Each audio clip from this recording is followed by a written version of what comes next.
Welcome to Tea with the Experts and Dr. Leah Merle, your premier destination for mental health insights, empowerment, and inspiration.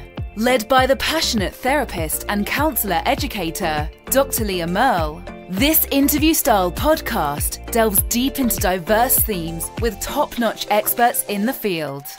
Beginning with the What Is series, from anxiety, trauma to resilience and mindfulness, we sip our way through captivating conversations, psychological insights, shedding light on the complexities of mental wellness and what it means to be a human being.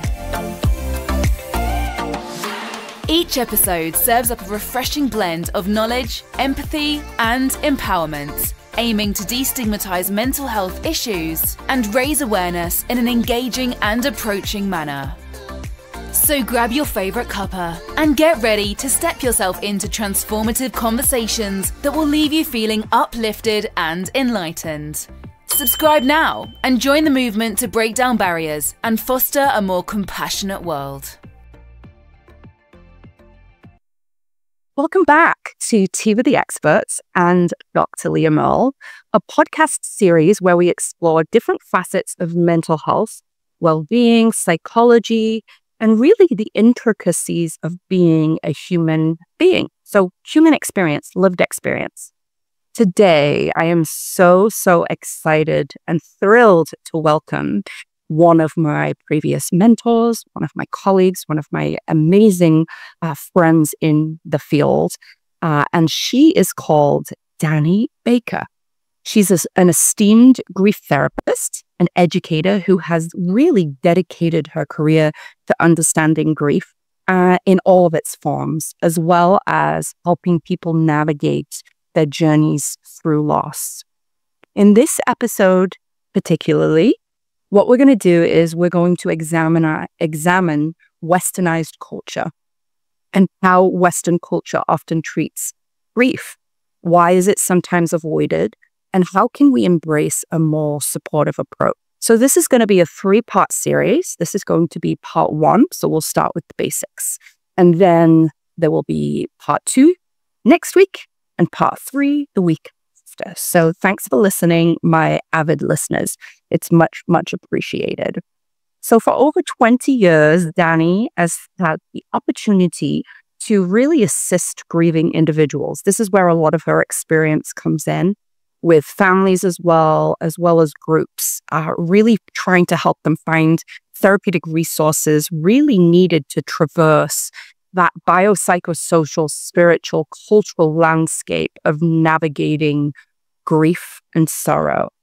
Really, she uses an integrative, trauma-informed, and culturally sensitive approach to cultivate meaning after loss, which I think is so incredibly important.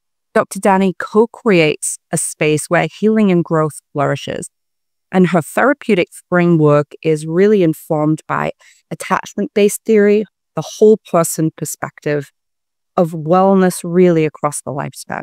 So this includes exploring early relationships and how they inform the way that people navigate well-being. The methods used in her work are really grounded in humanistic, polyvagal, somatic, and strength-based creative modalities. So Dr. Dani, welcome to the show, and thank you so much for being here today to talk to us about grief.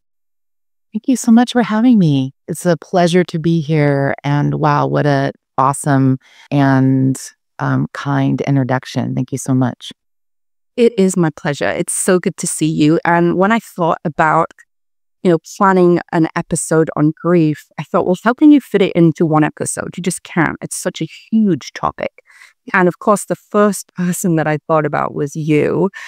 So I'm really excited to do a deep dive as well. So we'll start with the basics and then we'll kind of move into some detailed parts of the grief process and what your opinion is, because I think that's so important. So let's start at the beginning. What about that? We'll start at the beginning. How did you specifically, Dr. Dani, become involved in grief work, and really what inspired your focus on this area of mental health in particular? Yeah. What a great question. I love telling this part of my story.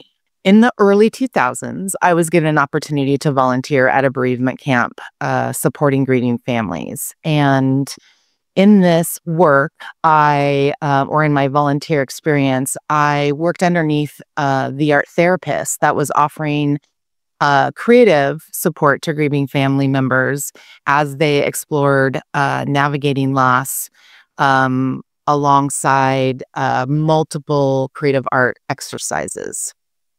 So little did I know that this experience would become the impetus and motivation to change careers, which required me to go back to school. And so I did. I was really interested. I've always been interested in family therapy. And so I found a program here locally where I live that actually offered a marriage and family degree with a specialization in art therapy. And during that time, when it came time for me to begin my internship process, I was able to intern for a local nonprofit bereavement support organization that supported younger adults who had experienced the loss of a partner or spouse. After I graduated with my degree, I was hired on by this organization and continued to expand my knowledge about loss and the healthy, sustainable ways to support natural grief expression for kids, teens, adults, and eventually becoming, after many, many years of being there, the director of adult programs. Then in 2012, I had the opportunity to begin teaching graduate courses at my alma mater. And those courses were in the areas of counseling, therapy, and creative arts. And what I noticed about this experience, it wasn't just about teaching to the subject matter. It was really important for me to highlight that the heart of our work as mental health providers and healers often requires us to explore aspects of change with our clients. And so if change often means considering letting go of something that no longer serves us, how do we acknowledge that the natural grief that can arise from any type of loss as a result of change, that we can also support folks in the idea of the forward movement of transformation? So in my experience, this means looking at how do we handle loss? How do we personally handle loss? So in order for us to really be able to lean into understanding that change often incorporates some aspect of loss, we need to really understand how it is that we understand loss, what loss means to us, and how do we interpret that personally? Because then that becomes important when you're asked to be able to come alongside and sit with someone who is actively grieving.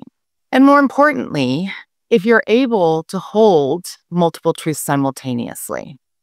And what I mean by that is, if change equals loss and loss equals transformation, it requires us to understand how we can help folks mindfully and planfully engage in all three to reach their goals.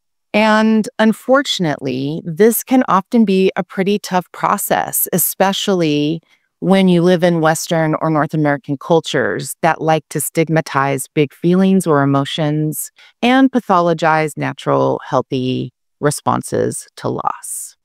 Wow, so well said. And really, you're talking about this stigmatization against emotions, feelings, showing feelings, but then also when you have a deep loss, there is bound to be a reaction from that. And that is the processing grief. I just think about like, how many days do people get off work in Westernized society or in American culture when somebody dies? And if it was a friend, then maybe you don't get those days off work because it needs to be like a blood family member. So it really, really is a difficult process for people to kind of traverse. But then there's this huge stigmatization and there's a lot of misconceptions out there about grief as well. So, I mean, really, that's my second question is, what are some common misconceptions in your work about grief that you encounter? Yeah, great question. Probably the most common misconception I experience, either in working with clients or just in observing folks in the world, is that if folks allow themselves to lean into their grief, the overwhelm of big feelings will take them over, and they won't be able to stabilize their emotions. And I completely understand how that can be a scary thought. And yet, if we are going to destigmatize what it means to be a natural or healthy griever, one of the things that people really struggle with is allowing themselves to actually lean into that grief and feel those big feelings. Another misconception that I see a lot is that in order to legitimize suffering, anyone's suffering, in ways that are culturally acceptable in Westernized and American cultures, or I should say North American cultures, that there is a need to want to lean into diagnosing what is natural healthy grief as anxiety and depression, because they look very similar and they're actually two different things. So what I mean by that is, it's not to say that features of anxiety and depression are not found in grievers. Yes, they absolutely can. But typically in Western cultures, it's hard to believe that natural grief after significant loss and change can be debilitating for a long period of time, such as like longer than 6 months-ish, somewhere in that neighborhood. And I think the last one that I see a lot around misconceptions is that natural grief is not processed and integrated by using linear steps or stages. So what I mean by that is, in Westernized cultures, because we like to keep things prescribed or contained, which I totally get. A lot of times folks want to lean into this idea of a linear stage, linear steps, linear things that I can do. If I do this, I do this, I do this, then I won't have to grieve as long. I won't feel as bad, all of those sorts of things. But in reality, natural grief is experienced in a nonlinear fashion, where most folks move along, back and forth along a continuum, or a lot of times following something like the pattern of the spiral, moving down into the spiral, moving back up into the spiral. And it is through that process of moving back and forth and down and up that creates a natural integrative response that you can't necessarily get if you are trying to do steps and completing things, when grief tends to be a pretty significant, and for some folks, longer process than A, B, C, you're done. Yeah, that part of the integration of grief, but also of it not being a linear process, that is so true.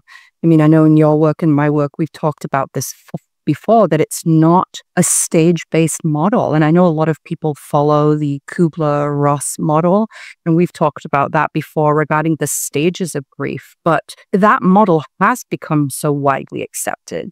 And we know about the research and about how it came to be. But how does this approach, these stages, sometimes mislead people? I think that's the piece regarding what healthy grieving looks like.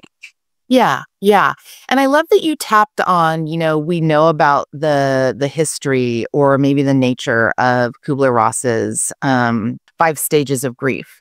However, I would love to just highlight a little bit of information about what Elizabeth Kubler-Ross, a Swiss-American psychiatrist and pioneer of studies on dying people, was really trying to do with these 5 stages of grief. I think it's important to know where we've been to understand why these 5 stages were a game changer in 1969, when she wrote her book on death and dying, which proposed the patient-focused death adjustment pattern of the 5 stages of grief. So these 5 stages were meant to help folks come to terms with being in their dying time. And by creating these these contained aspects of leaning into things like denial, anger, bargaining, depression, acceptance, folks in their dying time, it really held them and helped them to lean into what is a really tough experience. We're designed as human beings to survive at all costs. And so when we find out we're actually in an active dying time, it's really hard to wrap our head around, as I imagine any of us could imagine. Imagine any of us could imagine that. So it makes sense that people in North America then began to adopt these same stages for grief. Mm-hmm. When people were grieving any type of significant loss. And while the stages offer containment for an experience that often feels so unpredictable and overwhelming, the stages imply that you just do these 5 things and then you'll be done feeling this profound, heartbreaking sorrow and you can move on. Yeah. However, I should say, unfortunately, what the lived experiences of griever and science actually tell us is that when we experience a significant loss event, the brain and the body need approximately 16 to 18 months to navigate life after loss. Mm. And I know that that can seem like a really long time. However, adapting to loss when your brain and body struggles to make meaning of what has happened is quite shocking. And as a result, it takes several months for folks to just have the energy to consider what's next. Mm-hmm. Eventually, with a lot of validation and normalizing natural grief responses and incorporating coping strategies that can really help folks get through each day, and finally to a place where they believe to a continued bond they are bringing with them the love, the memories, the feelings created with, it could be their animal. It could be a place that it means something so dearly to them. It could be a person. It could be anything. And that continued bond allows them to let go of what is no longer serving us in this process right now, but not those people, those animals, those places, those things. And if we can lean into wrapping our heads around that, which is really tough when we're compromised by grief, at some point, we're able to adjust enough and integrate our experience enough, or to adapt enough to embrace more loss, eventually embrace more loss as we grow across the lifespan. Yes, because it's a developed thing and it's a developed kind of ideology. But I really think that Western culture minimizes this experience that you're talking about, right? Yeah. And in some ways, maybe doesn't allow people to have their full experience. I mean, you're saying from 16 to 18 months. I mean, if you think about that, that is a significant period of time. And we've talked about this before, Dani, but really our culture, our Westernized culture tends to be more emotionally avoidant when it comes specifically to grief and loss. So what's your opinion about that? Tell me what your personal thoughts are. Be honest, as Dani Baker does. Well, as anybody knows, I often have a lot of opinion, or I should say anybody who knows me knows I have a lot of opinions. And in reality, I do have an opinion about this, but it's not based on, my personal beliefs. It's really based on what healthy grievers have taught me. Yeah. And it's based on the fact that when you are grieving, in Western cultures, we are considered not able to be as functional as maybe we'd like to be, or others would like us to be. And so oftentimes that can be a real struggle for folks who are grieving, because these Westernized cultures or North American cultures, they really place a lot of value on being productive. Mm. And this expectation is used to substantiate why natural grief after loss should be handled rather quickly, so that folks can get right back to being productive. And if grief lasts longer than 3 days, a few weeks, or even a few months, it becomes pathologized and diagnosed as prolonged grief. So the message is, if you're diagnosed with a disorder, then your grief is legitimate, but then you're also stigmatized because you, by the overarching cultural norms and values, that you haven't moved on fast enough. Yeah. So that's so frustrating because this double-edged sword that kind of comes alongside it, right? So people in it, I mean, it's got to be so hard for that person who is grieving the loss of whatever it may be. And sometimes there is that disenfranchised grief, right, that people experience when maybe it's not socially acceptable to grieve a certain loss, like the death of a pet or, a divorce, maybe, right? It's not necessarily socially acceptable. But how do you think, or based on your experience, how do you think that cultural avoidance impacts people who are trying to process the grief, who are in that process? Yeah, so I don't think, I know that in Westernized cultures, we are set up to avoid having big feelings or hard emotions that, again, might impact our ability to be productive. And so there's that part. The other part is to feel the significant emotional weight that sorrow creates in our body, in our brain, in the lived experience. Who would want to keep feeling like that? So there's an element of, if the culture expects me, if there's a baseline of the culture expects me to be productive, and in order for me to be productive, then I'm seen as valuable.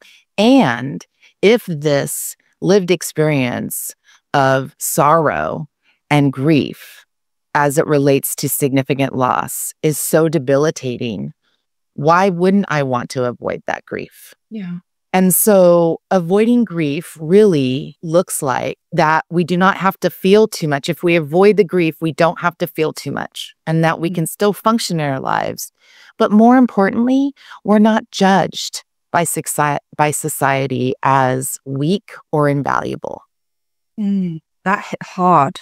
That's a biggie because I work with children and adolescents and teens, and I think about how that process could and can affect them when they're grieving, and also they don't have the brain development to be able to necessarily cope with it, right? So emotions are completely overwhelmed without a prefrontal cortex that's fully online. So you've really kind of got me percolating on that. But also there's a question that I get sometimes when doing this work is the difference between grief and mourning. I think that that's definitely something to kind of explain for the listeners. And how does this understanding of the differences potentially between the two, how does it help people process loss? Yeah, that is also a really great question. And so in order for us to understand what is the difference between mourning, what is the difference between grief, it's also important to establish a baseline around, well, what does loss actually mean? Yeah. So loss is the real or perceived deprivation of something deemed meaningful. It's really that basic and that simple. So if you have had a loss of something, or you are deprived of something that is important to you, is meaningful to you, then you are most likely to experience mourning that loss as well as grieving the loss. So the difference between mourning and grieving is this. While mourning is when you engage in socially surprised practices or outward expressions of grief, such as celebrations of life, wearing black attire for a period of time, in some cultures sitting Shiva, or creating a shrine or an altar with pictures and candles and trinkets that is meant to celebrate and remember the people they love, or the animals or the places or the things that they've lost. And so mourning is, again, an outward practice of expressing grief. And then grief is an emotion derived from an experience of loss and characterized by profound sorrow or distress.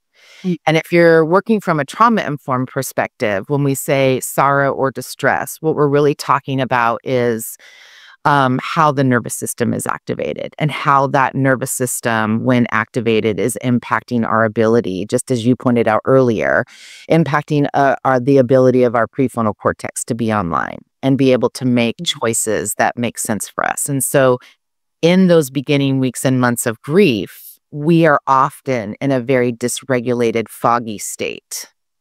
So understanding the difference between, understanding what is loss, understanding, mourning is that outward expression of grief, and that grief in and of itself is an emotion derived from this loss experience. And it's characterized by just profound, profound sorrow and oftentimes, nervous system distress. Yeah. Wow. That's so beautifully said.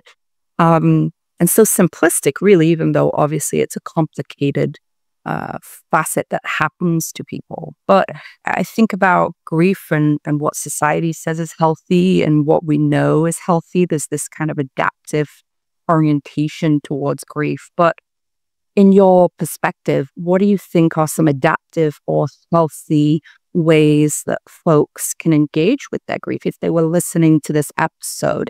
Even if they lack support from maybe their environment, their cultural environment or their social environment, what would you say to listeners that really want to healthily engage with their grief? Yeah, I love that you're asking both about, you're asking about folks who might be actively in grief after significant loss. And then this also can be really helpful for caregivers and family members and friends to understand how we can also support those folks. Yeah. So first and foremost, acknowledging your loss is real and that you're actually allowed to grieve. Again, this goes back to that piece around grief is overwhelming emotionally, mentally, spiritually, physically, all the things, culturally, all of it, right? It's so overwhelming. So it seems simple, acknowledging your loss is real and that you're allowed to grieve. And that means if you do that, you're really accepting that you're on this ride of navigating grief and sorrow. The second thing is to remember that, and I've mentioned this already a few times, that in the beginning weeks and months of grief, after significant loss, it can be really, really, really difficult to do anything, to get out of bed, to eat, even to think. Again, if that brain, that prefrontal cortex is offline, that part that does the thinking for us, and our nervous system is activated, it's just so hard to navigate life on sometimes a minute by minute, hour by hour, or day by day process experience. So keeping things simple, asking for help from folks who can tolerate you and your grief, and just do the basics. Try to eat something. Try to get a little bit of sleep. And if you have the energy, share your thoughts or feelings with someone who can, again, tolerate, can meet you where you're at in your sorrow. Or if that is not possible, writing things down can be really, really helpful. You and I, Leah, talk a lot about using a free writing exercise with folks. And this would be a really great example of that. And when I say free writing, I'm saying, maybe in those beginning weeks and months, it's just a few lines of just getting something out around what you're experiencing, how hard this is, how profound it is, what you need, right? Yeah. And then eventually as time passes around the 4 to 6 month mark, don't hold me to all this, but these are rough time frames. But eventually once you get to about that time, 4 to 6 months, the focus remains simple, continuing to, nourish your body, get sleep. At this point, if you have to work, you've reintroduced work back into your world, and moving your body, if that's possible, just even a little bit. And then finding support, such as getting grief support, getting grief therapy, engaging in groups, etc. And then finally, really, really giving yourself permission. Notice that language. Give yourself permission to lean into forms of expression, such as talking, crying, writing, gardening, breath work, stretching, any types of expressive arts, because even in small doses, these forms of externalization free up space in your mind and your body for the next wave of grief to arise. And any of us who are in active grief, any of us who are experiencing natural grief, we know that there is an ebb and flow of the tides of grief. So you know that it will rise, the wave will rise again. And so if you can find, even if it's 5 minutes to externalize through some of these things that I identified, it can be super, super, super helpful. Yeah. And then I just have one more point to say that next, once you're further along in the process, you're further along into that grief journey, finding a routine that works best. Being able to be with like others is really important. So someone who actually understands the shorthand of what natural healthy grief looks like. You don't have to explain it. You don't have to quantify it, qualify it. People just get it. So being with like others can be super, super, super validating, as well as you get to hear how they're navigating grief. So suggestions and things that you hadn't maybe thought of that would be helpful. Or if it's tough for you to get out, things online, doing things online like support group, Facebook groups, workshops have also proven to be super helpful for many, many active grievers. Yeah, I love those resources and suggestions because I think the community element of grief can be really healing and helpful. I think about I did my part of my internship at a hospital further up in Washington. And part of that grief group was a structured grief kind of psychoeducation group informing folks how to grieve in a more healthy way.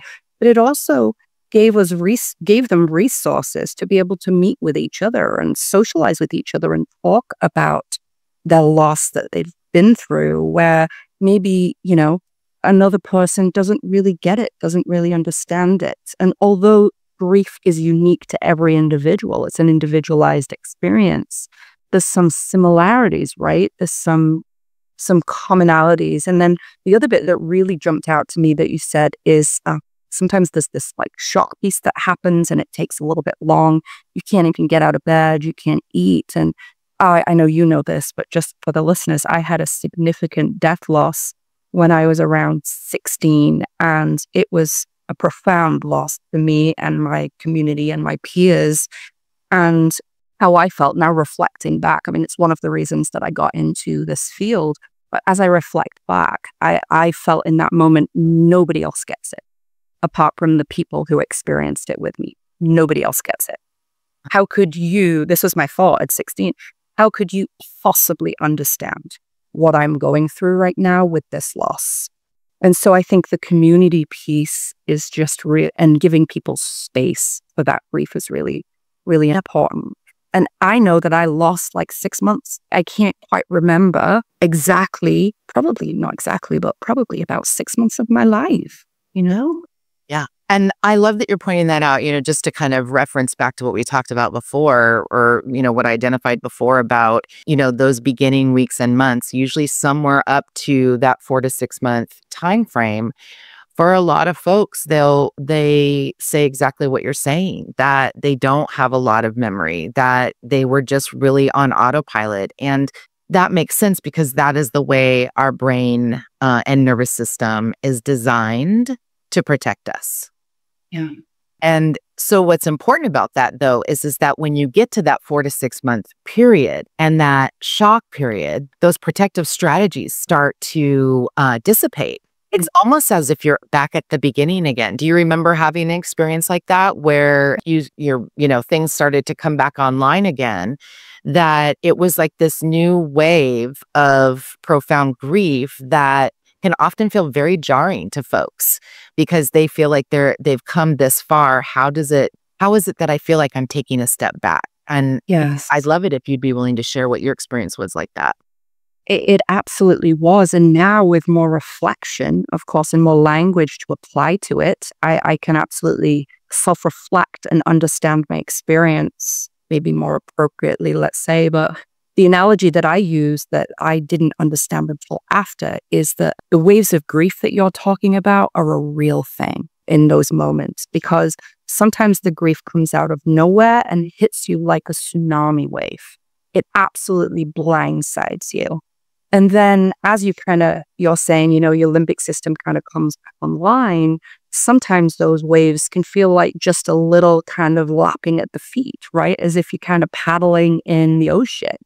Yeah. But then out of nowhere, there's another huge, big tsunami wave that just comes and kind of takes you out, right? And it takes your breath away. You're not expecting it. And I went through that absolutely. And my family were great. My friends were going through similar, and it was a difficult experience, but also I gained knowledge and insight regarding what that feels like, the complete out of control feeling of the waves, right? The ups and downs. Mm-hmm.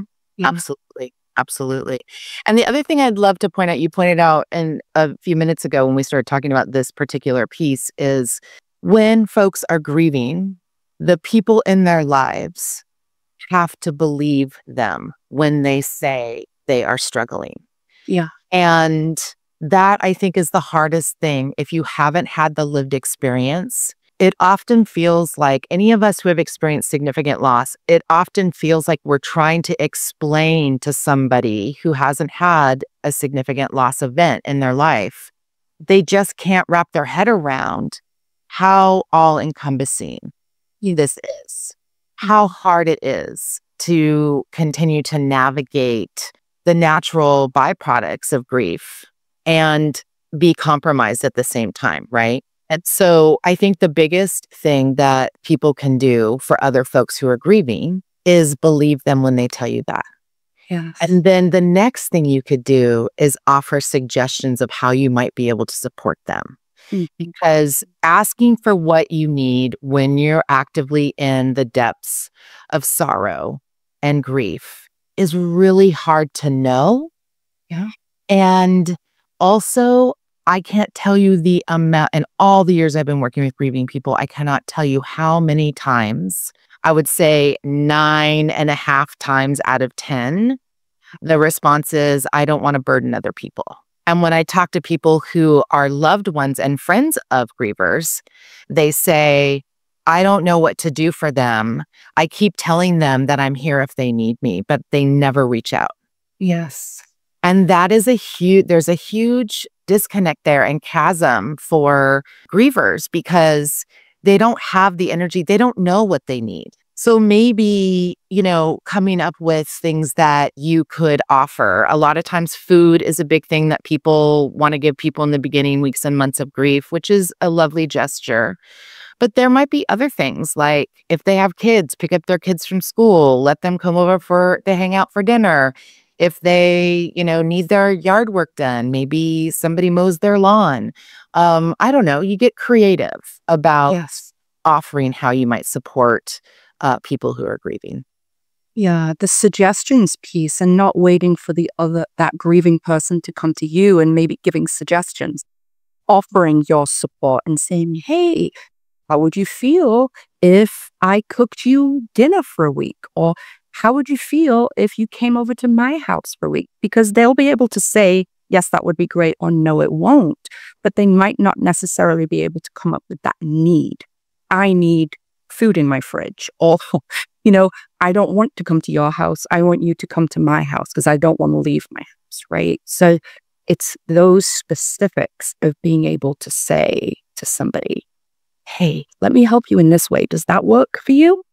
Yes. Right. And I love that you're reframing it in this way, Leah, because most times they'll say no because they don't want to be a burden. Grievers will say no, even if you offer, right? And you come up with all these creative ideas, which is awesome. And don't stop offering. Yes, that's such a point. Stop offering. Yeah. If the person is 2 years beyond their loss event and they keep saying no, then great. But for the first 2 years, keep offering that. Yeah. I really love that, Dani, because, people think they mean well by saying, let me know how I can help you. Let me know. They mean well. So they really want to help, but the grieving person in the beginning weeks and months, again, I cannot highlight it enough. They don't know what they want. The bottom has dropped out of their life. Yeah. And they are literally, sometimes they're experiencing their life where there's a water line here, and the water line, they drop below the water line multiple times a day. Yeah. And they need a life preserver, but sometimes they don't know what that life preserver is, right? And so offering, providing, bringing them things, giving them things, whatever. If they don't want it, they don't want it. But it doesn't mean you wait for them to come to you. They are too compromised. And quite frankly, grievers often feel abandoned by people that they love and love them prior to the loss event, were very much a part of their life, but then they go away. And they don't go away because they don't love that grieving person. They go away because they don't know what to do. Or say. So hard to witness people in their suffering. Yeah. Yeah. They don't know what to do. They don't know what to say. And so again, we're talking about this westernized, emotionally avoidant culture, right?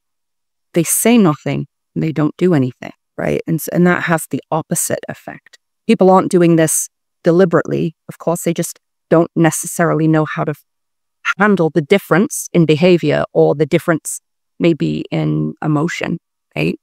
And they don't know, it's not just that the person has experienced a significant loss, but their friends and family will also experience losing their friend or their family member.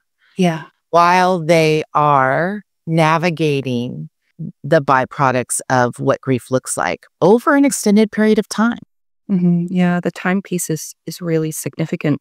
One thing that you said that I wanted to backtrack to, because I have a couple more questions. I know we could talk all day, Dani, obviously, especially about this topic and subject area. But one thing that you said is that when somebody is grieving, believe them, right? Yeah. That to me is so right on and profound, because I think that sometimes it's easier if you know the person that the person's lost, right? If you are in the family circle or the friend circle, because you may be going not through the same, but the similar.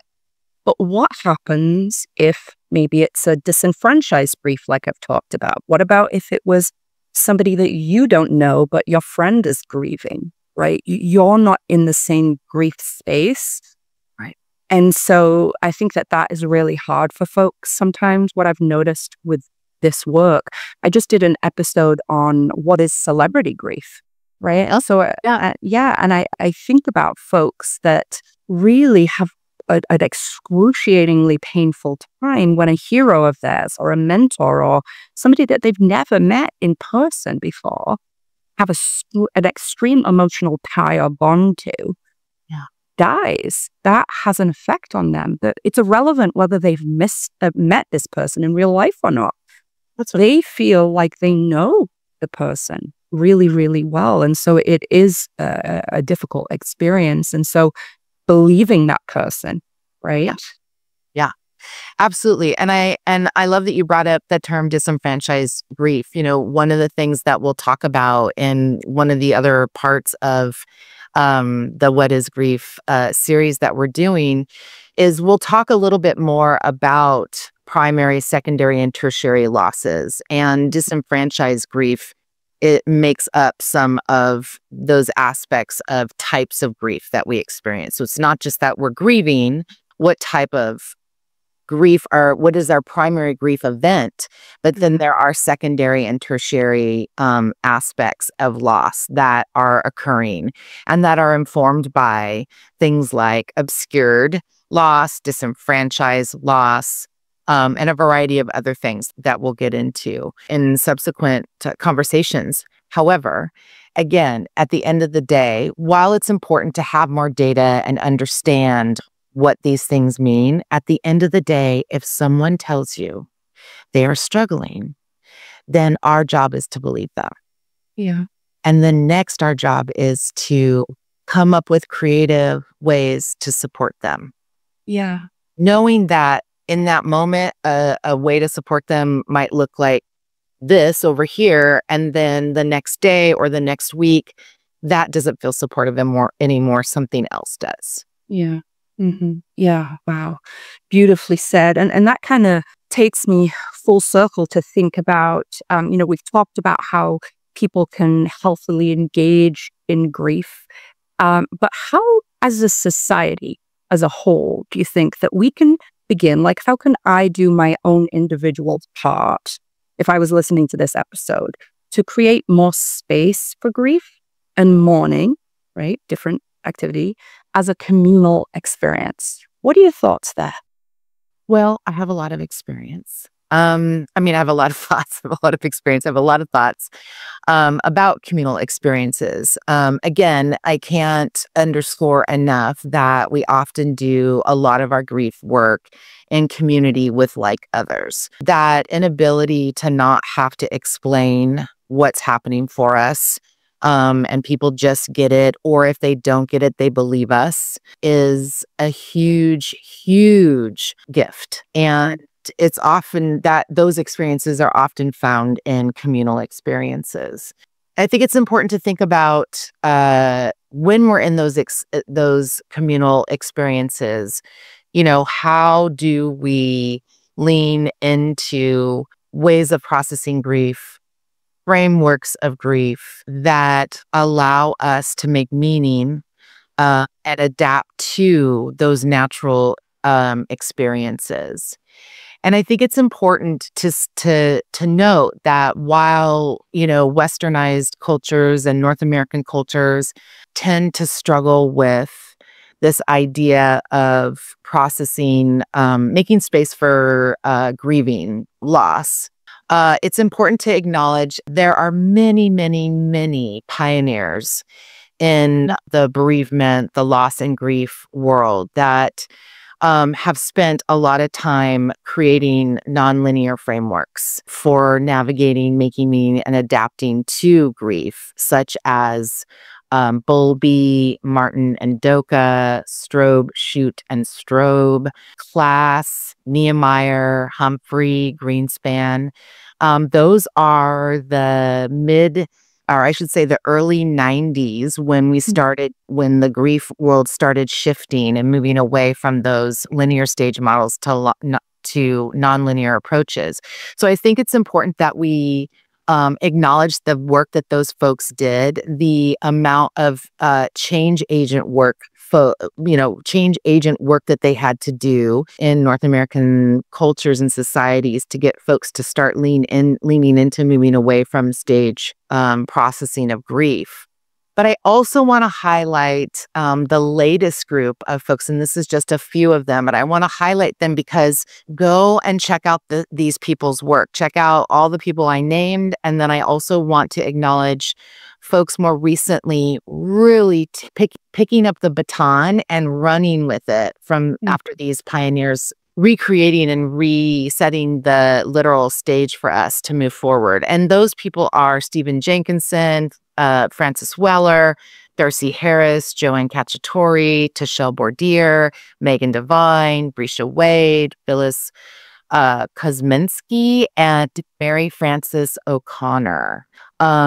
Huge, huge contributors to changing the way we grieve in Westernized societies, as well as helping other folks support those grievers. Woo, that is a list and a half right there. And you touched on one of my favorites. I'm biased, but Megan Devine.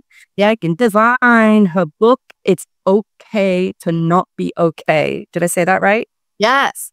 One of my most favorite books that I've ever read, that book.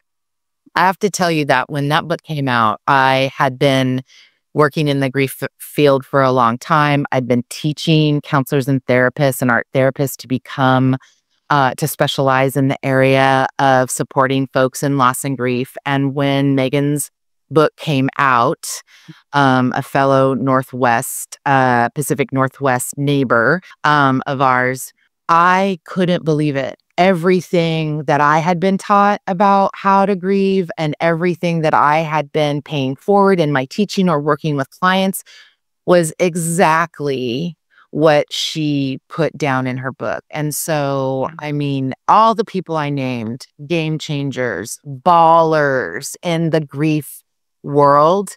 And Megan, I mean, she is incredible. The other person, I mean, all these folks, but the other person I want to highlight, just going back to your question about community and experiences, Francis Weller, also game changer, amazing human. And he has done so much communal work with folks who are grieving, both here in the States and around the world. He had some incredible mentors and colleagues that he continues to pay forward what they taught him, what they did together, and several of them are no longer living. But nonetheless, he has a book called The Wild Edge of Sorrow, where he highlights the 5 gates of grief. And he talks about how within those 5 great gates of grief, what it looks like to be an individual and a communal griever. So all of the folks I named, they all have books. So I'm not just highlighting only ones. Mary Frances O'Connor, latest book around the grieving brain, which in a nutshell, what she tells us is the reason why in the first 6 months of grief, it's really hard for us to know whether we're coming or going is not just that our nervous system is designed to, shut down while we are overwhelmed by this profound sorrow. But in her research, she has found that the brain and neural pathways in our brain are so firmly ingrained that it takes about that long, 4 to 6 months, for the brain to stop looking for that thing, that animal, that person, that place. And so that research that she's done is just another layer of amazing legitimizing of what people are actually feeling in loss. Yeah. And it's not a pathologized, diagnosable thing for most folks. And for a little bit of time, we might not be as productive as we were prior to our loss events. And that's okay. And that's okay, right? We got a lot of people telling us what the lived experience is. Now we're getting a lot of data, research, empirical information that says the same thing. Yeah. And I think about humans in general and how we're creatures of habit, right? We're creatures of comfort and connecting with animals, humans, whatever it may be. And you're absolutely right. That is ingrained in the system. And when that goes away, there is a loss, there's a missing, right? So it hits the limbic system in that way. So, it's really, this is good stuff. But I'm thinking about a person that would be listening to this right now who is actively grieving. What advice do you have for them regarding handling Westernized societal expectations I've heard these, taglines before, be strong, or it's all right, you'll move on, you'll get over it, you'll be there. Or one person in my grief group said that people can be insensitive, right? They don't deliberately mean it, but they don't know necessarily what to say. So one person told me that they'd lost a baby. They had another child, and the individual actually said to them, well, at least you can have children, at least you have a baby. The insensitivity, right? And so what advice do you have for those people in those moments? So I really, I have so much compassion for both sides of that story. Like the person grieving, right? And then the person who says, at least you have this. And I have compassion for that person who says, at least you have this, because again, in North American culture, we are not set up to know how to say anything that can feel helpful to a grieving person. And so we oftentimes, those folks who are making comments, there's a lot of fear that they're going to say the wrong thing, There's a lot of fear that the person they're talking to might become undone, and then how do they help them? And so oftentimes they will say things that they think are well-meaning, but they are out of touch. And it is very painful and hurtful to the grieving folks or the people that are experiencing that. It's like another piling on, right? Because it's not just like it feels insensitive, but it's also another loss, meaning this person's important to me and they're saying things that feel really hurtful to me. And so I want to turn away from them because they just don't get it.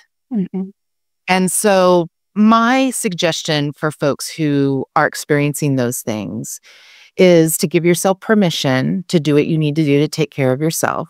Your job is not to educate grieving folks. Your job is to, as best as you can, ask for what you need. And if folks aren't able to do that, then because of any reasons, it doesn't really matter. Finding other folks that can is obviously the goal. And so where that can happen is in being with like others. Again, I'm going to come back to that because that shorthand, that knowing, that already knowing about how hard it is to be in this place, really, really can be so supportive and helpful in the healing process. And then I would also say that, when people talk about like moving on or being strong, again, those platitudes are really based on their level of discomfort and the very insidious covert messaging around, in order for you to be valuable, you need to move on, right? So what I would say in that situation, especially about the strong thing, it's really important for folks, even if you haven't had this lived experience, this is something to just believe that navigating profound sorrow and natural grief requires a level of strength that if you have not had that experience, you cannot even begin to imagine how hard that is. So there's no need to focus on strength or any other platitudes, but rather validate the struggle and offer supports that can help folks continue to take everything one day at a time. And then if you're that grieving person, that's the other piece of advice. It seems really simple or maybe trite, but you're going to have days, and anybody who's been an active griever knows this. You're going to have days where you got to take it 1 minute at a time. Those waves of grief are just coming at you and not relenting. And so this water line, keeps moving up. And so what do you need to just survive 1 minute at a time? Or if you're having a 1 hour at a time, or if you're having a 1 day at a time lived experience. And only you can start to figure out, through the support of other folks who also understand what it means to be a griever, what are those small things you can do when you're at that 1 minute at a time, the 1 hour at a time, or the 1 day at a time experience. Yeah. So what I would also just offer in those moments is, something that's really simple is stop. I like to say pause, check in, what's happening for me right now. I'm feeling very overwhelmed. I'm feeling very flooded. I'm feeling, this wave of profound sorrow. And then what can you do to say, okay, acknowledge that and maybe engage in some breath work if that feels supportive to you. But at a minimum, really feeling yourself in the space that you're in. If you're sitting, feeling your sits bones in a chair. If you have your feet on the ground, really pushing them into the ground. If you're able to maybe cross your hands over your chest and tap gently, those sorts of things can really help to calm the nervous system, that limbic system that you referred to a few times, Leah. And just doing that might be all you can do. But at least if you're doing that, that will give you 30 seconds, a minute, maybe a few minutes of reprieve. And if you have to keep doing that, then keep doing that. Yeah. Wow. Absolutely. I'm thinking about just everything that you've talked about in this first episode, right? As you've said, and as I've said, also, we're going to be moving on with part 2 and part 3 to kind of really get into the research of grief and this new way, potentially, that research shows of grieving. But I mean, what are your final thoughts, Dani? How do you see the future, maybe, of grief work evolving? Are there changes that you'd like to see in how we as a culture, Westernized culture, approach grief? What are your thoughts? Yeah, I mean, as I mentioned earlier, thankfully for those pioneers and any of the folks that I missed in that list, I know there's tons of folks out there doing incredible work Yeah. around how to navigate grief and heal from grief. So yes, the grief work is constantly evolving and changing. And there are so many resources that support natural healthy grievers.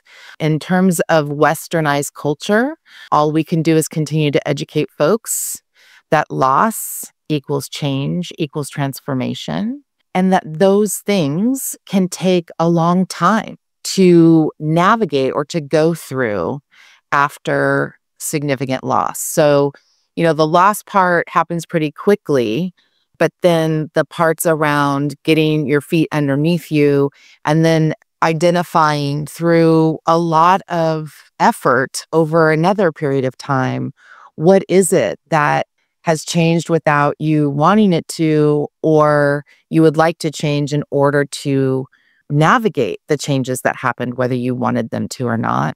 And then eventually that moves into this transformative place.